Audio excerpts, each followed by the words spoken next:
Oh yeah! Bienvenue au troisième et dernier segment de l'épisode 5 de Farouche, enregistré devant public au pub Lacal Zéro Déchet le 12 février dernier. Cet épisode est une présentation d'Eros et compagnie. Bonne écoute!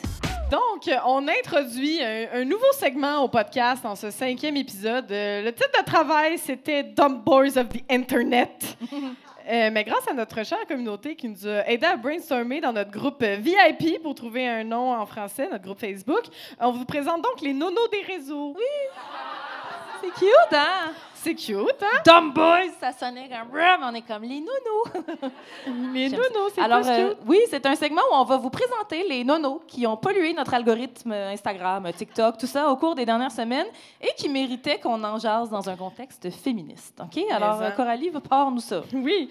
Moi, je ne sais pas si vous avez vu ça sur TikTok. Il y a le Ketchup Challenge. Ah! Par non, applaudissement, okay. y en a-tu qui l'ont vu? Par applaudissement? OK. Non, mais c'est niché. Nous, nos algorithmes, c'est spécial. Oui, oui. Nous, nos algorithmes, c'est comme, as-tu besoin d'une bonne raison chier ces hommes? Voilà. Et dans le fond, c'est un challenge qui consiste à mettre un splouche, j'ai pas vraiment un meilleur nom pour ça, mais un splouche de ketchup sur un comptoir. Et là, de demander à son chum de laver la dite splouche de ketchup sur le comptoir. Et là, c'est plein de vidéos sur TikTok de gars qui ne sont pas capables de laver la splouche de ketchup. Oui, c'est... Et il y en a des centaines, OK? Et là, ils prennent, mettons, en plus, toi et moi, on est zéro déchet, là, fait que c'est un enfer pour nous autres, là. Ils prennent genre un rouleau d'essuie-tout au complet, là, pour laver la splouche de ketchup. Puis là, au lieu de juste, la spooner, ouais, la scooper, puis tu sais, ce qu'on ferait tout, ils te l'étalent sur le comptoir. Puis là, ça fait que le comptoir devient là, tout rouge de ketchup. Puis là, les gars, ils continuent à prendre un essuie-tout puis à continuer de l'étendre. Et là, malheureusement, c'est que souvent, la conclusion de la blonde, c'est comme, ben c'est pour ça que c'est moi qui fais le ménage. Et ça, c'est du weaponized incompetence. Oui, mais c'est ça. C'est parce que l'affaire, c'est que s'il y a des centaines et des milliers de ces vidéos-là qui c'est devenu viral, c'est parce qu'il y a plein de femmes qui filment ça et qui...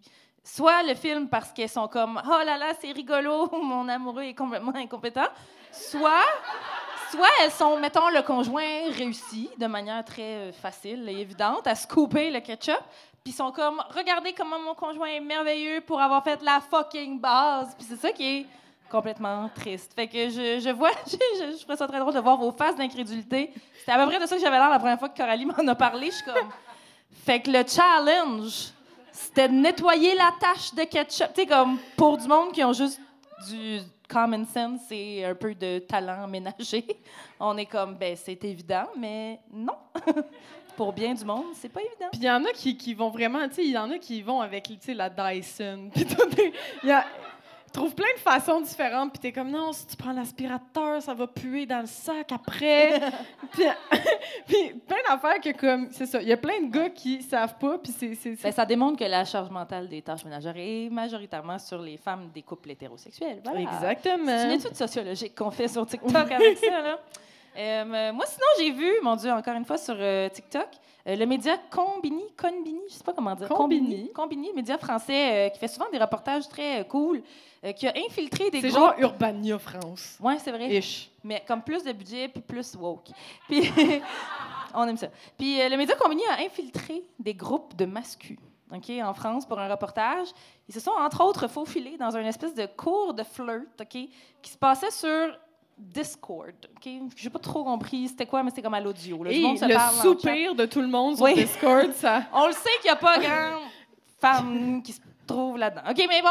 Alors, sur Discord, et là, il y a un Français, un psychologue de formation qui s'appelle Léo, qui a un compte YouTube suivi par beaucoup trop de millions de gens, qui s'appelle Les Philogines. Je sais pas. Déjà, ça sonne terrifiant. Ça sonne misogyne. Oui. Et là, misogyne avec un peu de philosophie.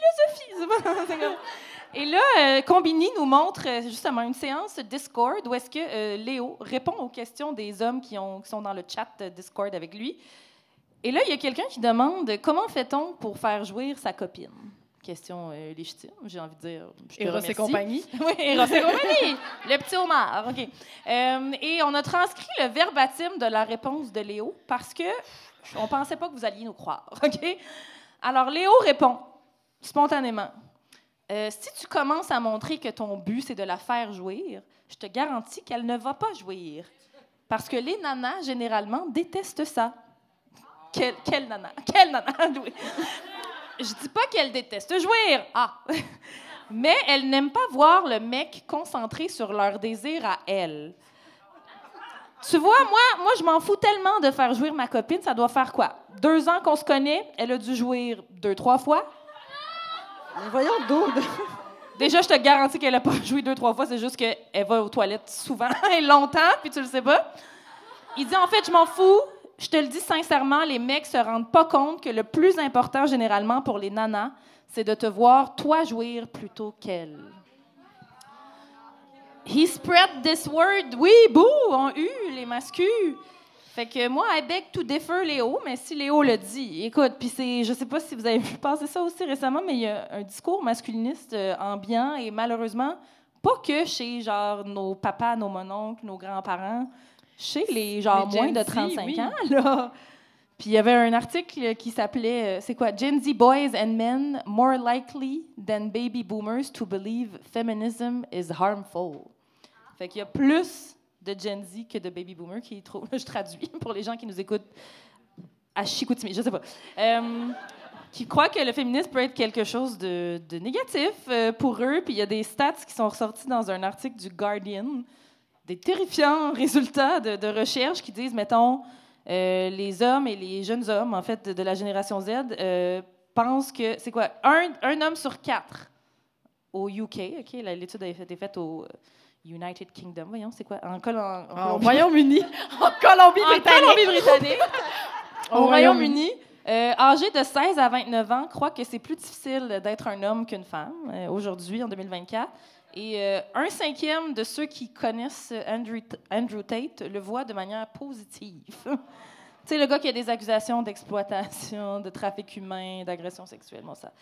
Fait que, écoute, j'ai pas dit que c'était des nouvelles positives, j'ai dit que c'était des dumb boys of the Internet, mais oui, mais il y a aussi des études qui commencent à apparaître comme quoi les Gen Z, les jeunes hommes Gen Z deviennent de plus en plus conservateurs, alors que les femmes plus jeunes deviennent de plus en plus progressistes. Et il y a comme un gap qui commence à se creuser entre les hommes et les femmes. Puis c'est pas juste monétaire, là. C'est vraiment comme au niveau aussi de la pensée, dans le fond, de vraiment penser sur des questions comme l'immigration, sur des questions... sur l'immigration, sur qui a le droit à un logement, sur toutes des questions vraiment qu'on poserait à quelqu'un pour savoir t'es-tu de gauche, t'es-tu de droite. Puis il y a vraiment une grosse différence entre les hommes et les femmes, alors que normalement, les mêmes groupes d'âge pensent à peu près la même chose au fil du temps. Mais là, entre les Gen Z, hommes et femmes, c'est complètement différent, ou les jeunes milléniaux aussi. Donc, c'est pas... ça fait peur. On va ramasser beaucoup de ketchup. Oui! Oui, c'est très bien résumé. Beaucoup de scoops de ketchup. Oui, non, ça donne pas le goût d'être hétéro si l'hétérosexualité était un choix. Ce ne serait pas le mien. Mais ça, le truc de Combini aussi que tu avais vu, ce qui était fou, c'est qu'on voyait beaucoup de les jeunes dans le reportage. Après ça, ils posaient les questions. Ils disaient ça fait combien de formations tu fais avec Léo qui doit clairement dire que c'est un docteur à la première phrase? Docteur Léo Philogine. On n'a pas l'équivalent au Québec là, du Lune, il s'appelle? Guillaume Dulude. Guillaume Dulude, c'est vrai. Hein? C'est vrai, le neuropsy masculin. Oui. Googlez pas ça va fucker votre algorithme. Okay? Ah ouais. Vraiment. Puis, il disait, t'as fait combien de formations avec Léo? Puis le gars était comme 9. Puis c'est pas cher, là. C'est pas le prix pour venir au farouche, là. Le gars, il demande beaucoup d'argent, puis il disait 9, puis il disait... tu sais, des cours de flirt, c'est clairement des hommes qui se sentent seuls, qui savent pas exactement comment flirter, justement, comment se mettre en couple, peut-être, fait qu'ils sont comme un peu vulnérables. Puis oui. Il arrive avec lui, puis il dit, t'en as fait 9 formations, t'as pécho combien de filles? Ça m'écoeure, cette phrase-là. T'as chopé combien de filles? Et il est genre 0. Oh. Puis après 9 formations, puis tu fais... Mais mon chum, peut-être que Léo n'a pas la solution. C'est tellement spécial, fait que puis c'est inquiétant parce que les hommes sont de plus en plus seuls aussi, il y a comme une affaire à dire aussi, les hommes sont de plus en plus seuls, ils ont moins d'amis, ils ont de la misère à avoir, je pense qu'on est rendu là, je veux pas dire la statistique, je l'ai lu vite tantôt, mais je pense que c'est un homme, les hommes ont même pas d'amis proches là maintenant, là, ils ont comme un ami proche, ils le voient pas souvent, puis c'est de même qu'ils se radicalisent aussi, fait qu'on ce qui est plate, c'est qu'on n'a pas envie d'être leurs amis, mais peut-être qu'il faudrait. Ils ont besoin de nous, mais nous, on est comme... Non. Alors, faites des soirées poker, la gang. On va ramener ça sur la map. Un petit rigolfeur pour ça, hein? Ben, j'allais dire golf, après j'étais comme non, les golfeurs, c'est masculin aussi, mais rigolfeur, tu peux pas être masculin en faisant du rigolfeur. Tu t'assumes quand tu fais du rigolfeur, bref. Oui, vas-y. Ben vous, est-ce que vous avez vu des nonos des réseaux récemment? Vous êtes à l'abri des nonos? Non, moi, je fuis vraiment les réseaux. Pour on dirait que je suis comme saturée, je suis comme pas d'énergie à mettre là-dedans. Fait que je vais ailleurs, mais ça me fait penser à une anecdote. Une réflexion. Mais je suis allée voir le projet Polytechnique, OK, au TNM, qui est une pièce de théâtre, du théâtre porte-parole, qui se porte sur... sur le beau moment dont je sur parlais tout à l'heure. C'est mon meilleur souvenir d'enfance. Puis il s'intéressait, tu sais, il y a des comédiens qui ont fait une démarche, vraiment des communautés en ligne, masculines. Puis à un moment donné, tu sais, il se questionne sur, mais qu'est-ce qu'on peut faire pour que ça change, tu sais? Puis il est vraiment dans une démarche de questionnement puis d'action. Puis il y a des intervenantes qui participent au projet qui parlent d'écoute et de bienveillance. Puis j'étais comme, mais non, je peux pas, tu sais. C'est comme ce gars-là, je peux pas. Tu sais, comment? Fait que je trouve qu'il y a une espèce d'impasse là parce que... Puis Martine, j'aimerais ça t'entendre là-dessus. Parce que moi, je n'ai pas cet élan d'être gentille avec un masculin ou un incel, tu sais. Oui, d'éducation, de pédagogie. Ben Martine non plus, elle les envoie toutes lire. Non, mais la ligne est mince entre on n'a pas l'énergie pour t'éduquer, mon chum va lire, puis si nous, je on te le fait parle pas, il n'y a pas de dialogue. Non, c'est tough, là. Ça m'est déjà arrivé de dialoguer ou d'essayer de dialoguer après avoir reçu un message extrêmement violent et de répondre, mais de dire « Est-ce que vous vous rendez compte de ce que vous venez de m'écrire? » Puis ça a été des allers-retours, ça a duré un petit moment. Et à la fin, il s'est excusé. Il m'a dit « J'ai compris. » Mais tu sais, t'imagines, tu faisais ça à chaque... temps. Ben, c'est ça, à chaque niaiseux qui m'écrit des niaiseries. Non, je m'en sortirais pas. Tu dormirais pas. Ben, j'aurais pas de vie autre que ça, c'est horrible. Sinon, des nonos des réseaux qui t'ont marqué. Et toi, t'es quand même sur les réseaux. Non, mais moi, des nonos, j'en vois beaucoup. mais alors, ne me jetez pas de ketchup, mais j'ai vu Barbie hier. En fait, j'avais pas vu le film Barbie. Bon, je m'excuse. Non, mais je te pardonne. Moi, c'est sur ma liste de choses à faire cette semaine. Bon, c'est parce qu'à un moment donné, c'est ça. Bon, j'avais pas le goût, je l'ai vu. Et là, je regardais, puis j'étais comme, voyons, Ken Incel, c'est quoi cette affaire-là? Puis j'essayais de me faire une tête. Fait que j'ai tapé Barbie, Incel, et je suis tombée sur un forum d'Incel qui parlait du film Barbie. Ça fait un peu peur. Oui, ils en ont fait une fixation, eux autres, quand même. Oui, c'est que ça s'est rendu dans le mainstream, là, le féminisme, c'est trop pour eux autres. Puis là, ils prennent, puis là, ils se disent, est-ce que c'est dangereux, est-ce que c'est pas dangereux? Ah, allez le voir. Puis là, j'ai appris le mot « foids ». C'est comme c'est nous, ça? Des foids. Des foids? Oui, fait que c'est des féministes, des femmes pas trop attirantes. Enfin, je sais pas, ils nous appellent des foids. Mais moi, je le trouve super attirante. Là. Mais c'est comme, j'ai ouvert la boîte de Pandore, puis là, j'ai fait, non. On va la refermer. Wow! Ben, c'était ça, nos Dumb Boys, nos des réseaux pour cette semaine. Si vous avez d'autres idées, comme on le disait, allez sur notre groupe VIP, Farouche le podcast, sur Facebook. Oh yeah! Ça, tu m'as d'applaudir à chaque fois. Vous êtes toujours à l'écoute de Farouche le podcast où on ne parle pas de crypto-monnaie parce que nous, on respecte les femmes. Et c'est le temps du segment « Ça a mal vieilli ». Il y a des fans. Là, on revisite certains pans de la culture pop qui ne passeraient plus aujourd'hui. Oui, à date, on a revisité bien des affaires là, qui nous crèvent le cœur, genre Confession nocturne, c'est non. Cœur de loup, c'était pas si grave, mais Cœur de loup, tourne de viol. Vous irez écouter? Bonne tourne de karaoké, malheureusement. Oui. C'est bien triste. Et puisque c'est bientôt la Saint-Valentin, on a décidé de faire une petite thématique tourne d'amour. OK? Alors, puis pour une fois, on ne se les a pas dit d'avance. Fait qu'on est comme, on va se surprendre, Coralie et moi. Mais ce qui est drôle, c'est qu'au final, c'est toujours des tunes d'amour. J'ai réalisé qu'on c'est toujours des tout le temps des tunes d'amour qui sont les plus toxiques. C'est les plus toxiques. Déjà, vu que ça va être bientôt la Saint-Valentin, moi, je trouve que la Saint-Valentin a mal vieilli en général. On se dit, c'est bien beau de fêter l'amour, mais être obligé de fêter l'amour en achetant des roses emballées dans du plastique plein de pesticides importés de l'Amérique du Sud où des travailleurs et des travailleuses ont été exploités, il me semble que c'était pas nécessaire. C'était pas ça, votre vision, hein, de la Saint-Valentin? Pour moi, c'est ça. Puis moi, j'ai été traumatisée par la Saint-Valentin au secondaire parce que, tu sais, on pouvait tout recevoir et m'amener une carte puis une fleur. Puis là, ils passaient. Ils font encore ça, by the way. C'est horrible. Et ça finissait tout le temps juste un peu en intimidation florale. Tu sais, comme... Il y en avait qui avaient des fleurs, il y en avait qui n'avaient pas de fleurs, tu sais. Puis ça fait que j'ai voulu explorer des chansons qui m'ont marqué au secondaire, à peu près, à l'école, alors que je pensais que c'était ça, l'amour, tu sais. Tu sais, t'as 10 ans, t'écoutes une toune d'amour, t'es comme, ça y est, j'ai compris. Puis là, j'ai réalisé que la majorité des artistes sur qui moi je tripais dans les années 2000, je leur toucherais pas avec une perche aujourd'hui. Et là, moi, je voulais vous parler de Justin Timberlake. Ouais. Ça part. En fait, je voulais vous parler de la chanson Cry Me a River. On connaît? Je vais surtout vous parler du clip, en fait, parce que les paroles, ben, c'est un peu répétitif. Mais c'est une chanson de peine d'amour, donc évidemment, dans le clip, il pleut. Classique. Il pleut tout le temps dans les tunes de peine d'amour. Et là, je veux juste, pour ceux qui s'en rappellent pas, je vais vous expliquer qu'est-ce qui se passe dans le clip et vous allez vous rendre compte que ça n'a pas de bon sens que ça a eu lieu, ce clip-là. Et là, j'ai cherché aussi, j'étais comme Cry Me a River féministe, puis j'étais comme, il y a quelqu'un qui a fait l'analyse quelque part que ça n'avait pas de bon sens, puis non, OK? Et j'en reviens pas. Donc, déjà, c'est Justin Timberlake qui arrive dans un char quand il pleut, avec Timbaland qui conduit.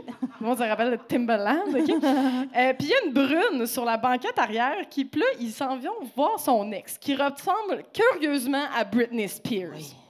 Et on sait maintenant que c'était carrément une attaque à Britney Spears. Et là, il arrive devant chez eux, il pleut, et là, il voit Britney partir avec un autre homme. Là, à ce moment-là, Justin sort de la voiture. On dirait que je parle de Justin Trudeau, cinéma. Justin sort de la voiture, il chante dans la pluie, OK, en regardant la caméra comme n'importe quelle toune de peine d'amour. Et là, il passe par derrière la maison de Britney pour pogner une roche à côté de la piscine. C'est très précis. C'est même un petit galet, OK? C'est vraiment une petite roche. Et il la lance dans la fenêtre de la maison et elle l'éclate en 1000 morceaux, OK? Et là, ça, c'était le bout engagé où Timberlake dénonce le manque de fenêtres de qualité à Hollywood, OK? C'est même... Un petit galet, là, c'est fini. Et là, après, Justin entre dans la maison par la fenêtre brisée, donc par infraction. Parce que, tu sais, dans les années 2000, c'était vraiment sexy des gars qui commettent des crimes. On s'entend, là, c'était un sexe symbole. On était comme, pauvre Justin, il s'est fait briser le cœur par Britney, OK? Et là, dans la maison, il danse sur les meubles avec ses souliers. OK, ça, je l'ai pas pris. Inacceptable. Vraiment pas gêné, le gars, déjà. Puis là, pendant qu'il danse, un moment donné, Timbaland, il fait un petit signe de tête à la brune, OK, sur la banquette du char, de rentrer dans la maison où Justin Timberlake l'attend dans la chambre avec une caméra vidéo pour les filmer en train de se frencher. Puis là, on voit le bout où il lui demande son consentement, bien sûr. Hein? Jusque-là, c'est vraiment pas creepy. Il y a le numéro de tel jeune en bas de l'écran, évidemment. Oui, exactement. Et là, après ça, là, il se french, là, il filme ça. Après ça, la brune sort. Là, Timbaland se frotte les mains dans le char parce qu'il est vraiment comme fier de sa shot. Et Justin Timberlake se cache dans la maison pendant qu'une fille habillée curieusement comme Britney Spears rentre dans la maison. Et lui, il est caché. Et là, il attend qu'elle rentre dans la douche pour aller la voir se doucher. C'était en 2008, genre. Puis là, il attend, puis là, elle remarque même pas qu'il y a une fenêtre brisée, puis tout ça. Et là, c'est ça, il la regarde prendre sa douche, puis après ça, comme, elle réalise qu'il y a peut-être quelqu'un dans la maison, et là, elle sort un petit peu paniquée. Mais là, Justin, lui, il s'en va. Puis là, quand il s'en va, il laisse sur la télévision, derrière, lui puis la brune se frencher, qui vient filmer. Et là, voyons, je me rappelle pas de croire qu'à ce moment-là de la culture populaire, tout le monde prenait pour Justin. Genre, le monde a vu ce clip-là, puis il était comme, ouais, Britney, c'est une salope. Tu sais, comme. Alors que Justin était chez eux comme un gros creepy. En tout cas, c'est comme, oh, pour petit Pete, il a les cheveux bleus, il a les yeux bleus, les cheveux blonds, il s'est fait briser le cœur. Et Britney Spears, après, qui a dit dans son livre récemment, quand même, que Britney qui a dit, dans le fond, qu'elle était... elle s'est sentie insultée du vidéoclip, mais elle était presque contente parce que dans ce temps-là, tout le monde disait qu'elle était vierge. C'était super weird, là, genre tous les... Ouais, tous les commentateurs, toutes les fois qu'elle faisait une entrevue, le monde était comme si tu vrai que t'es vierge, puis elle était comme oui. Mais genre... Fait que là, grâce au vidéoclip. Puis là, elle était contente d'avoir l'air d'une charrue, puis elle l'a dit. Mais elle l'a dit ça, pas charrue, là. Charrue, she said charrue. She said charrue. Et aussi, à ce moment-là, aussi, elle a révélé dans son livre que, dans le fond, Justin, lui, il a trompé depuis longtemps, puis il l'avait dit, puis il lui disait souvent. Et alors qu'elle, elle a embrassé une fois un de ses danseurs pour un peu se venger, puis elle était triste. Et là, lui, il a fait tout cet album-là. En fait, tout l'album, il envoie chier Britney Spears, alors que... On était comme Grammys! Oui, il a gagné des Grammys pour ça. Puis genre, on a comme dit, oh mon Dieu, Justin, c'est un génie. Et voilà, c'était le clip Cry Me a River qui...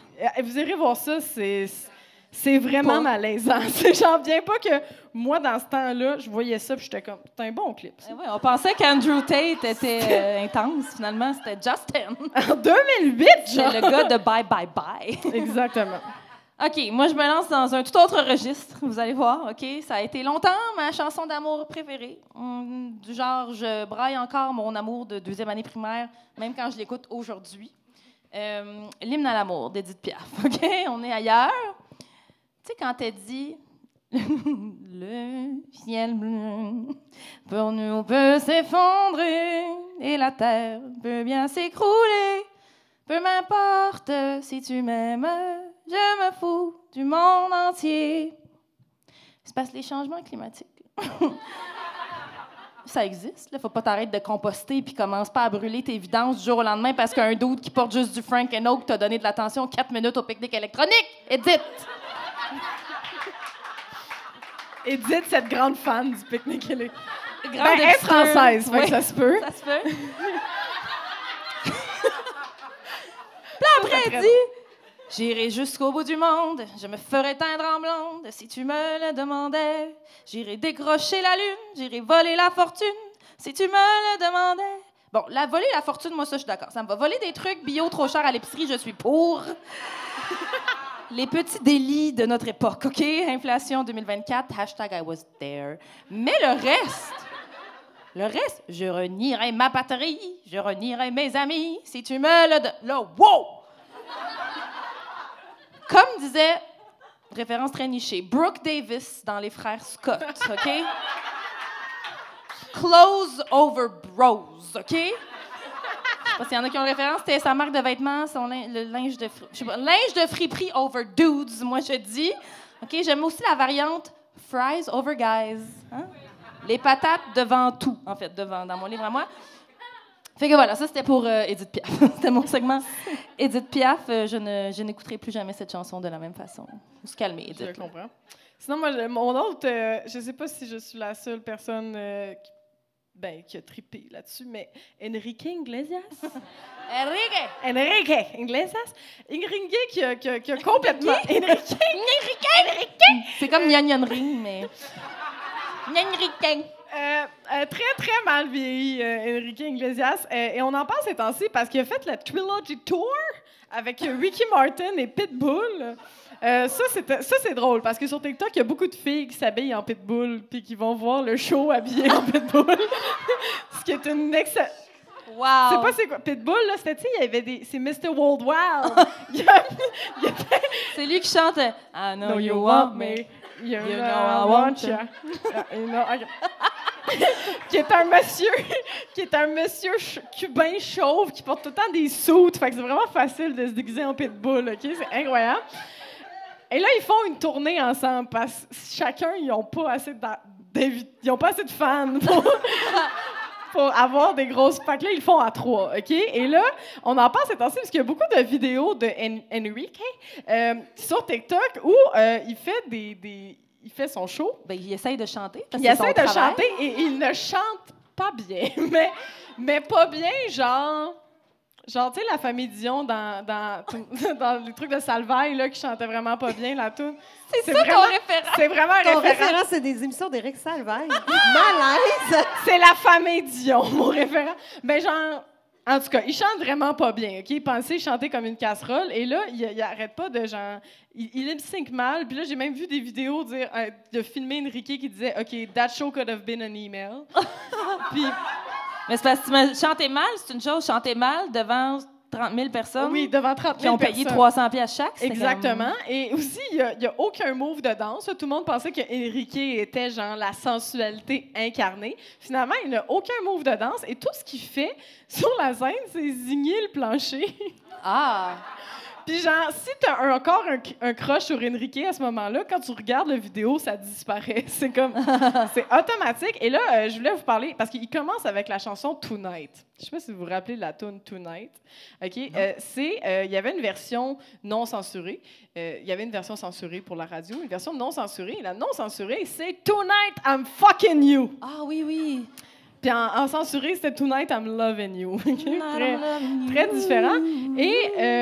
Et quand tu regardes sa performance, après, tu fais juste comme « Pour qui tu te prends, tabarnak? » Et bon, dans les paroles, les premières paroles, ça dit « I know you want me ». Toujours un très bon départ. Hein? Je sais que tu me veux. Puis là, il dit « I made it obvious that I want you to, so put it on me. Let's remove the space between me and you. » Si une fille prend ses distances, mon chum, peut-être qu'elle n'est pas intéressée. OK?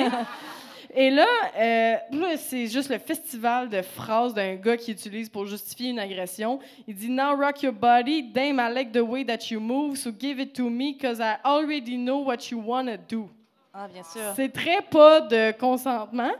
Et il dit, et juste avant le refrain, il dit « Please excuse me, I don't wanna be rude, but tonight I'm fucking you. » Au moins, il est honnête. Hein? Il dit, tu sais, qu'il sera pas poli.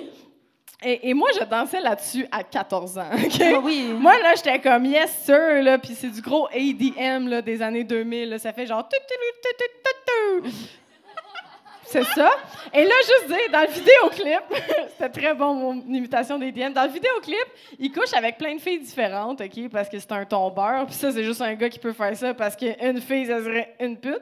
Puis, mais genre, pas du côté travailleuse du sexe, c'est correct. Bon, excusez. Ce bout-là, on l'enlèvera au montage. Mais une fille de peu de vertu. Une peu de vertu, selon les hommes. Et puis, un moment donné, il couche avec une fille dans la salle de bain d'un club. Et moi, je trouve qu'il n'y a rien de moins sexy que les toilettes d'un bar. Je vais même pas pisser dans les salles de bain d'un club. Ben c'est ça. Je veux dire, je ferais l'amour dans le placard à balai de la buanderie à côté du métro Joliette avant une toilette d'un bar. C'est ça qui se passe. Fait que c'est ça. Enrique Iglesias en général, la gang. Oui, allez ça a mal vieilli. Ça a mal vieilli. Enrique. OK, un petit dernier, ça m'a vieilli. Toi, tu disais que tu dansais là-dessus à 14 ans. Moi, je dansais sur cette chanson à genre 7 ans. OK? Fait que c'est de pire en pire. Connaissez-vous la chanson « Boys Will Be Boys » des Backstreet Boys? Déjà, le titre n'évoque rien de bon. Quelqu'un a juste dit « Oh non! » Oui. Alors, pour les OG, c'était l'avant-dernière tune sur la face A de la cassette de leur premier album, OK? Bon, ça commence en douceur, OK? Ça commence... Bon, il y a le chœur de AJ qui bat la chamade pour une demoiselle, d'accord? Il dit « You've got... » Moi, je chante. Got something so incredible in my eyes. My heart, it starts bumping whenever you're around. My whole world's upside down, babe. Fait que ça va. C'est comme c'est le cœur, c'est beau, il est en amour. Là, ça se gâte quand Brian y embarque, OK? Elle dit, but I try to get closer and you always push me away.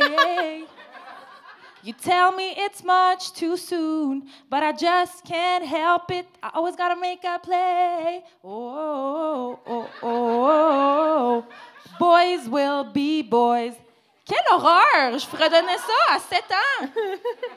Rape song much, je sais pas. Puis là, plus loin, ça se regarde. Quand c'est Brian, c'est plate. C'était comme mon préféré. Je sais pas vous. Est-ce que vous avez les mêmes préférés des Backstreet Boys aujourd'hui à l'époque? Faut pas lire sur Brian, on va être triste. Ah non, oui, QAnon, mais il vient du Kentucky. On ne fait pas s'attendre à grand-chose. En tout cas, là. Mais je sais pas si vous saviez, à propos des Backstreet Boys, qu'il y a une femme qui a dénoncé publiquement Nick Carter pour agression sexuelle dans les dernières années. Depuis, je ne vais plus jamais à leur spectacle. Parce que juste avant ça, j'y allais vraiment trop souvent. Mais Ça pour dire, et Brian, évidemment, l'a bien défendu en disant que sûrement que cette femme mentait, n'est-ce pas? Donc, je disais, ça se garde pour Brian. Il dit, and I hear you saying that you think that we should wait. And I can't hold on anymore. My body's calling for you, so please don't hesitate. Au moins, il a dit please. Ils sont polis quand même dans leur tourne de Ben, ils sont polis, mais il n'y a pas de consentement. En même temps, on est en 96, mais genre... Nous sommes beaucoup trop de jeunes filles à avoir dansé là-dessus. Toi, t'étais-tu née en 96? Je suis née en 80. Toi, t'écoutais ça quand t'étais bébé. J'écoutais ça bébé dans ma petite couchette, là. J'étais comme wouhou! Fait que voilà, c'était les Sans C'était les Malveillis Sans Malveillis. pour aujourd'hui. Oh yeah! Est-ce que, rapidement, vous avez une toune de Sans Malveillis que vous avez comme réel... Toi, Martine, t'as toujours été féministe, fait qu'il n'y a jamais un moment où t'as écouté ces chansons-là, point, j'imagine? Non, puis en 96, je devenais prof à l'UQAM. Ouh, oh! Fait que, tu sais, ouais. T'écoutais pas Camaro, Femme Non. Like You, là, mettons. Non. C'est correct. Bien. Isabelle? En 96, c'était mon bal de finissant. Oh! Où je suis allée seule, l'animer. Non, mais... Mais Non, est-ce mais- une toune que- Independent Woman. Non, je m'étais fait flusher la veille de mon bal Oh. par un trou de cul. Ah, empathie. Mais non, moi, il y avait une toune que j'écoutais tout le temps quand j'étais petite avec ma mère. Puis, moi, j'ai toujours été souverainiste. Mes parents sont des grands souverainistes. Puis, on écoutait beaucoup de musique québécoise. Fait que j'écoutais du vieux Robert Charlebois. Et il y a une toune de Robert Charlebois qui s'appelle « Je t'aime comme un fou ». Oui. Et dans la toune, on dit « Chaque fois que tu me dis non, je redouble d'ambition ». Ouais. Tu sais, cette époque où être persévérant était vu comme une qualité. Chez le gars, t'es comme... L'histoire veut Lâche-la. l'histoire Ouais. veut que Julien Lacroix a Puis après, beaucoup il dit- écouté cette chanson. Après, il dit, c'est encore meilleur, il dit « M'as-tu vu courir dans ta rue? » Puis c'est comme « Oui, Chris, ça sauve. » C'est peur, hein? Ah, creepy, Robert. Oui, Qui c'est le une grande toune. Ça, je voulais aussi, pour en parler, « Every Breath You Take » de Police, tu sais, « Every Breath You Take », puis « Every Move You Make, I'll Be Watching You ». Puis ce qui est fou, c'est que c'était une chanson qui voulait être une chanson de stalker. Sting, il l'a dit, là, c'est un stalker, la gang. Mais ça a été repris par la culture populaire, puis c'était une toune d'amour. toune d'amour. Mais Sting était comme, ce n'est pas une toune d'amour. C'est pas ça que je voulais dire. C'est pas ça que je voulais dire. Et ça continuait à être dans l'imaginaire. Fait que moi, je trouve ça fou quand on revisite ça dans Sa mal vieilli, comment la culture populaire a tellement mis sur un piédestal des chansons de De non-consentement. non-consentement. Voilà. C'est bien résumé. Oh yeah! Timide.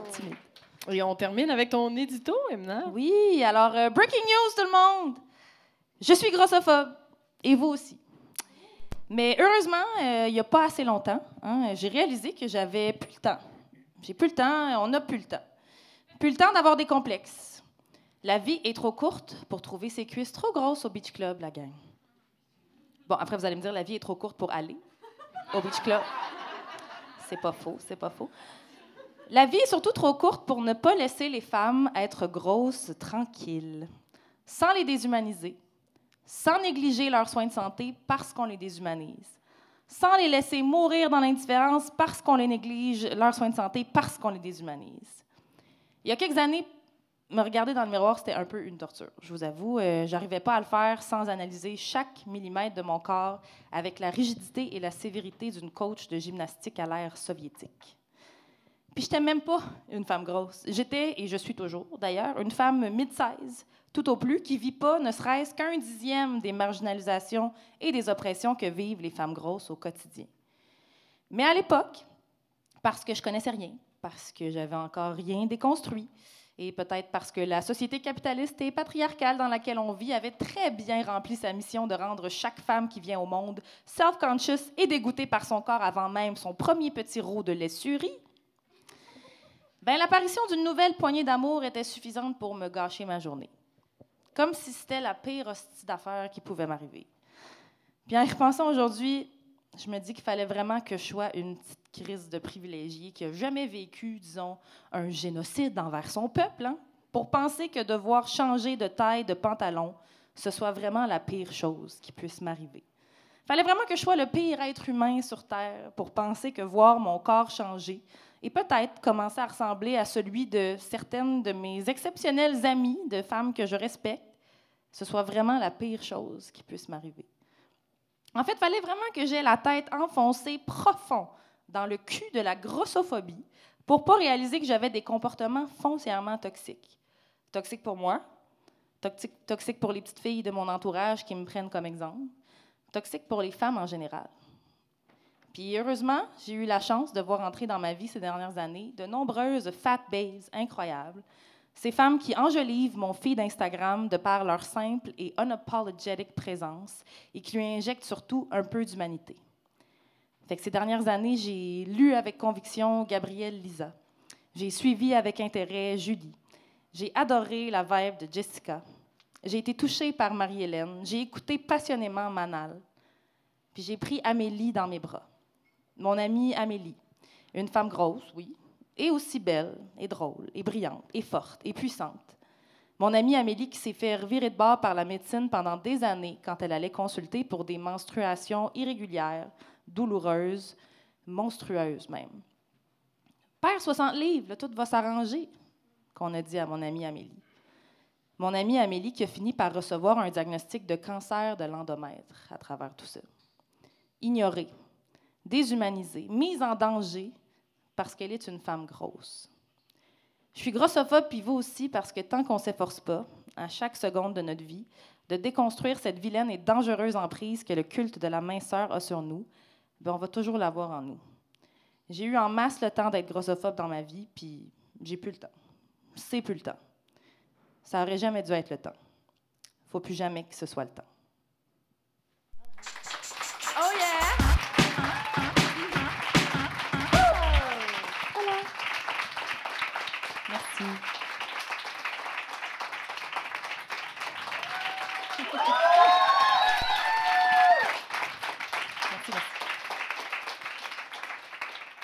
Et c'est ce qui conclut ce merveilleux épisode de Farouche. Avez-vous aimé ça? Avant de vous laisser... Oui, pardon, excusez, on a des cues, puis je les respecte pas, je suis comme dans l'émotion. OK. Avant de vous laisser partir, on avait quelques remerciements à faire. Alors d'abord, merci à toute la gang du Pub Lacal pour le bel accueil. Merci à Léa à la photo. Merci à Elisa qui nous a donné un coup de main à la porte et à la console. Merci à Véronique Bilodeau pour le super arrangement professional de notre jingle. Oui. Merci à vous, cher public, de vous être déplacés ce soir. Et aux fabuleuses auditeuristes qui nous écoutent. Merci à tous nos merveilleux abonnés Patreon qui nous ont envoyé de belles contributions. Et celles de 5 $ et plus méritent de fabuleux remerciements en ondes. Oui, fait qu'on va se lancer. Merci à Raphaël Royer. À Ben et Joël. À Catherine Jaudoin. À Nick James. À Charles Turcotte. À Marie B. À Mathieu Gaulin. Et nos nouveaux abonnés à 5 $ ou plus depuis le dernier épisode. Il y a Soraya Elbekali. Il y a Champagne Éco-anarchiste. Et Karine Blanchet. Oui, merci. Puis si vous voulez qu'on vous nomme aussi, abonnez-vous à notre Patreon, patreon.com/farouche. Merci à toi, my sister from another mother, Caroline Laperrière, tout le monde. Merci à toi, Emna Achour. Merci aux invités, Isabelle Monette, Martine Delvaux. Merci.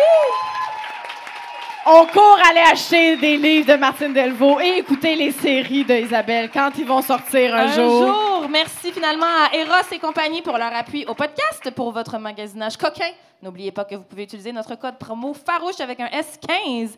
Et on se revoit ici, même heure, même poste, le lundi, le 11 mars pour l'épisode 6 qui sera un épisode spécial femme. Ah, ben non, c'est une joke. Parce qu'avec Farouche, c'est tous les jours la journée internationale des droits des femmes.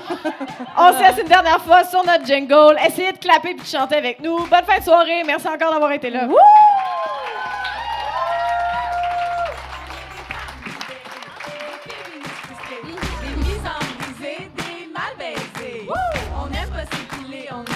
Oh yeah. Un peu sauvage c'est bon.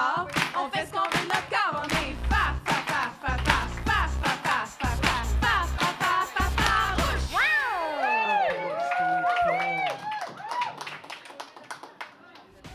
Merci d'avoir écouté le 3e et dernier segment de l'épisode 5. Les billets sont déjà en vente pour le prochain épisode. N'hésitez pas à suivre notre page Instagram Farouche Podcast, à rejoindre notre groupe super VIP Farouche le Podcast sur Facebook et à nous partager vos commentaires et à nous laisser un beau 5 étoiles sur les plateformes de balado. En terminant, merci à Eros et compagnie de contribuer au rayonnement du podcast. N'oubliez pas d'utiliser notre code promo Farouche15 pour votre magasinage coquin. À la prochaine, les Farouches!